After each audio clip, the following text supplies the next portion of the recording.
దైవజనులు పాట రాసిన వాక్యాన్ని మనం చూసిన ఏం వినబడాలట?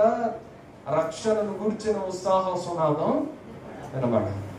కానీ ఈ రోజున క్రైస్తవుల కుటుంబాలు ఏం వినబడుతున్నాయి చెప్పండి? అవండి, క్రైస్తవుల కుటుంబాలు ఏం వినబడుతున్నాయి?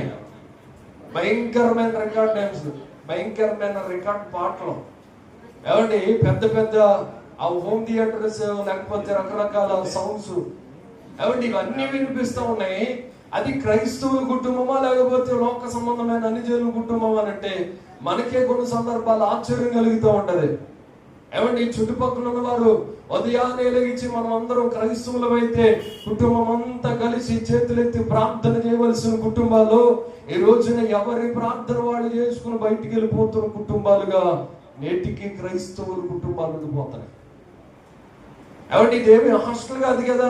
ఎవరు ప్రార్థనలు చేసుకుని, ఎవరు టిఫినాలు చేసి, ఎవరు భోజనాలు చేసి, ఇష్టమైతే చేసి, లేకపోతే కష్టమైతే మానేయడానికి క్రైస్తవుల కుటుంబం ఎట్లా ఉండాలి అని అంటే ఉదయకాల ప్రార్థనలు మన కుటుంబాల్లో వినబడాలి. దేవునికి స్తోత్రం చెప్పండి. హల్లెలూయా, హల్లెలూయా. ఉదయకాలమే మనం కుటుంబముగా 5గురున్నా, 4గురున్నా, పిల్లలైనా పెద్దోళ్ళైనా అందరూ కలిసి చేతులెత్తి ప్రార్థన చేసే కుటుంబాలు మాత్రమే నేటికి క్రైస్తవుల కుటుంబాలని మనం ప్రకటించడానికి దైవ సేవకుడికి ఇష్టపడుతున్నాయి. నీ ఉదయకాల ప్రార్థన మన కుటుంబాల్లో జరుగుతున్నాయా? నేటికి